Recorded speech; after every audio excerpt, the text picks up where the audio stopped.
चुनावी रैली में आए देश के गृह मंत्री आदरणीय अमित शाह जी, हमारे मुजफ्फरनगर लोकसभा के, हमारे एनडीए के और ख़ास तौर से लोकदल और भारतीय जनता पार्टी के साझे उम्मीदवार डॉक्टर संजीव बालियान जी, उत्तर प्रदेश के मंत्री धर्मवीर प्रजापति जी, हमारे पार्टी के अनिल जो अभी इन्होंने शपथ ली और आपके आशीर्वाद से मंत्री बने उत्तर प्रदेश में, दयाशंकर जी, उपस्थित तमाम हमारे विधायक, वरिष्ठ पदाधिकारीगण, नेता, कार्यकर्ता, अभी हमारे भारतीय जनता पार्टी के अध्यक्ष जो कुशल संचालन इस बैठक का कर रहे हैं, जब उन्होंने मुझे निमंत्रण देना था तो इनके मुंह से निकल गया चौधरी अजीत सिंह जी। ये भी मेरे लिए बहुत बड़ा आशीर्वाद है। शाहपुर के लोग जानते हैं कि पिछली बार के चुनाव के बाद वो दोबारा शाहपुर आए थे। याद है कि नहीं याद? जब चौधरी अजीत सिंह जी शाहपुर आए थे, बहुत भावुक पल थे लोगों के लिए, और शाहपुर के लोगों को शायद उस समय मालूम नहीं था कि चौधरी अजीत सिंह जी का आखिरी पड़ाव वो यहाँ शाहपुर में उनका है। आखिरी मौका और अवसर लोगों के लिए था उनको देखने का और सुनने का। उन पलों को आप सजो के रखना। चौधरी अजीत सिंह जी के लंबे राजनीतिक सफर और जीवन यात्रा में मुजफ्फरनगर के लोगों का और खास तौर से पश्चिमी उत्तर प्रदेश के लोगों का बहुत बड़ा योगदान रहा। और मैं जानता हूं आज चौधरी अजीत सिंह जी की आत्मा बहुत खुश होगी। वो ये दिन देखना चाहते थे, वो देश की तस्वीर देखना चाहते थे। वो चाहते थे कि देश में जो कर्मठ और ईमानदार और मेहनतकश लोग हैं, उनके उत्थान के लिए काम करने वाले सबसे बड़े नेता रहे चौधरी चरण सिंह जी का सम्मान होना चाहिए। और मैं जानता हूं कि यहां जितने लोग बैठे हैं, आपकी मुस्कुराहट नहीं टूट रही उस दिन से जब भव्य कार्यक्रम में महामहिम राष्ट्रपति जी ने मेरे हाथों में आपका भारत रत्न दिया। ये भारत रत्न आपका है। मुजफ्फरनगर का हर एक व्यक्ति गदगद होना चाहिए। भारत के किसानों का और कमेरों का सम्मान रखने वाली भारत सरकार के लोग आज आपके बीच आए, उम्मीद के साथ आए हैं कि दोबारा तीसरी बार बड़ा मैंडेट, बड़ा विश्वास मुजफ्फरनगर के लोग चुनाव में वोट करके देंगे। 19 की तारीख पहले चरण में यहां चुनाव है। कहीं कोई कसर मत छोड़ना साथियों। पहले जो थोड़ी बहुत कसर थी, अब जब लोकदल और भारतीय जनता पार्टी एक हो गए और एनडीए में हम शामिल हो गए, संजीव जी इस बात को भली बात ही जानते हैं। अब कोई बहाना किसी पे नहीं है, कोई कसर नहीं है, कोई टक्कर बची नहीं। कुछ दिन पहले जब भारत रत्न दिया गया, मैं सोच रहा था, मैंने भी कम समय में अपनी राजनीतिक यात्रा में बहुत नेताओं को बहुत करीब से देखा और उनके साथ काम करने का मुझे मौका मिला। आज देश के मानचित्र में जितने बड़े बड़े नेता हैं, उन्होंने भी कभी ना कभी चौधरी चरण सिंह जी के आशीर्वाद के साथ वो जनता के बीच गए और जनता ने उन्हें अवसर और मौके दिए।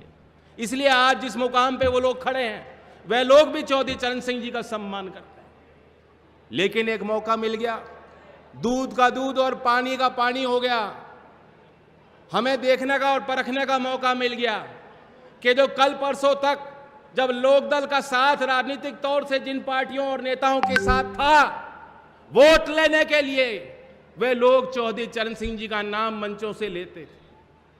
लेकिन जब भारत रत्न का निर्णय भारत सरकार ने लिया, चाहे संसद के अंदर जब वहां चर्चा हो रही थी, चाहे भारत रत्न के देने के बाद आपने भी देखा होगा कि जो लोग कल परसों तक हमारे साथ थे और चौधरी चरण सिंह जी का नाम लेते थे, बड़े अदब और सम्मान से लेते थे और किसान की बात करते। चौधरी चरण सिंह जी को जब भारत रत्न दिया गया है, आप उनके सोशल मीडिया पे जाके देख सकते हैं, एक बयान आपको नहीं मिलेगा, इन्हें कहीं कोई खुशी नहीं है। उन्हें समझ नहीं आ रहा कि हम क्या करें और क्या बोलें और कैसे कैसे हम अपने चुनाव लड़ें। स्वागत भी नहीं कर पाए, खुशी जाहिर नहीं कर पाए कि चौधरी चरण सिंह को भारत रत्न मिला है। विरोध है उनके अंदर ही अंदर, विरोध वो कर रहे हैं। और मैंने कल परसों की बात है, जो उत्तर प्रदेश के मुख्यमंत्री रहे, उनका भी एक बयान मैंने देखा। अब तक मैं उनके लिए कुछ बोला नहीं हूं, मैं उनके लिए कोई व्यक्तिगत बात बोलूंगा भी नहीं। वो भले गाली गलौज करना चाहें तो मुझे 4 गाली फालतू देना चाहें तो दे दें, मुझे कोई फर्क नहीं पड़ता, क्यों मैं आपके साथ हूं। लेकिन एक बात बता देना चाहता हूं, मुजफ्फरनगर के लोगों से मेरी खास अपील है, मेरा इतना तो अधिकार आप पे बनता है कि नहीं बनता। मैं खास निवेदन करने आया हूं, हम लोगों की प्रतिष्ठा दांव पे लगी है। इन्हें बता देना, ऐसा वोट देना और इस तरीके से जिताकर इनको दिल्ली भेजना संजीव जी को, कि वो लोग जान जाएं मैं पलटा नहीं हूं। इसे पलटना नहीं कहते, इसे पटकनी मारना कहते हैं, पटकनी देनी है। मल विद्या वो थोड़ी बहुत जानते हैं, थोड़ी बहुत मैं भी जानता हूं। मुझे बड़ी खुशी हुई, शाहपुर में आकर मैंने पूछा, इसी कॉलेज के प्रबंधक से मेरी बातचीत हुई। यहीं ग्राउंड में 40 लाख रुपए कुश्ती हॉल के निर्माण के लिए मैंने अपनी निधि से लगाए हैं, उसका निर्माण जल्द होगा।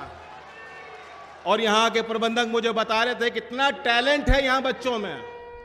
अभी स्टेट की जो प्रतियोगिता हुई कुश्ती में, 12 मेडल शाहपुर में इसी संस्था में पढ़ रहे बच्चों ने 12 मेडल जीते, बहुत बड़ी उपलब्धि।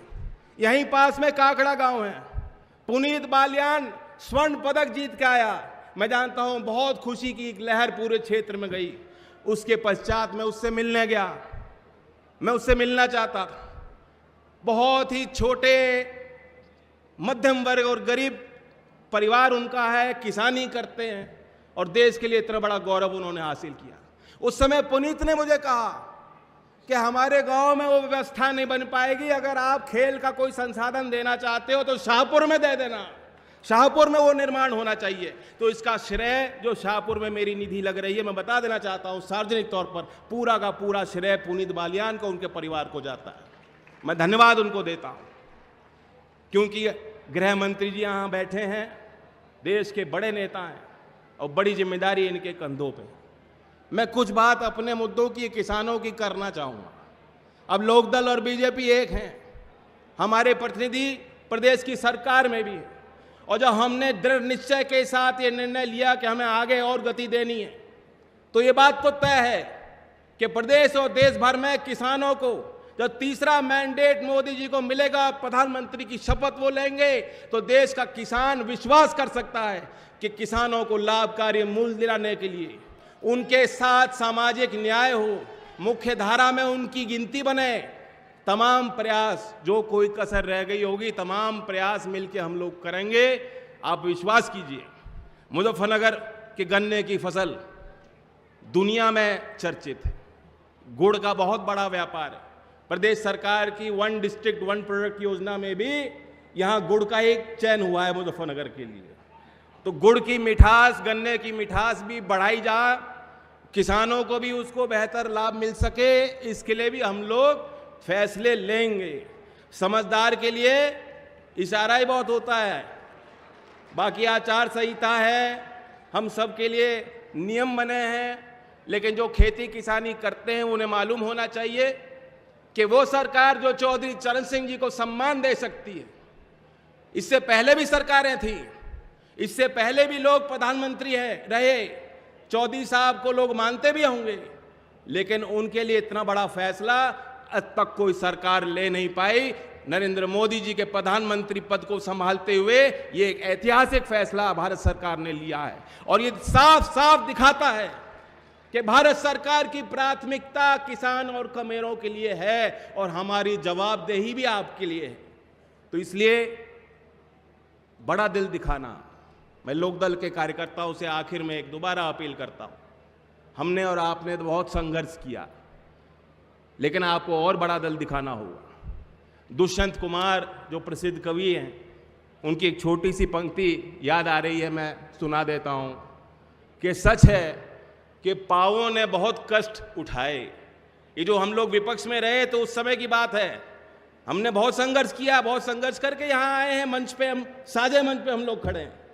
तो दुष्यंत कुमार जी ने कहा है कि सच है कि पांव ने बहुत कष्ट उठाए, पर पांव किसी तरह राह पे तो आए। तो अब लोकदल के कार्यकर्ताओं को बड़ा दिल दिखाकर, क्योंकि हमारी राह, हमारे रास्ते एक हैं और मुजफ्फरनगर से दिल्ली जाने का रास्ता है।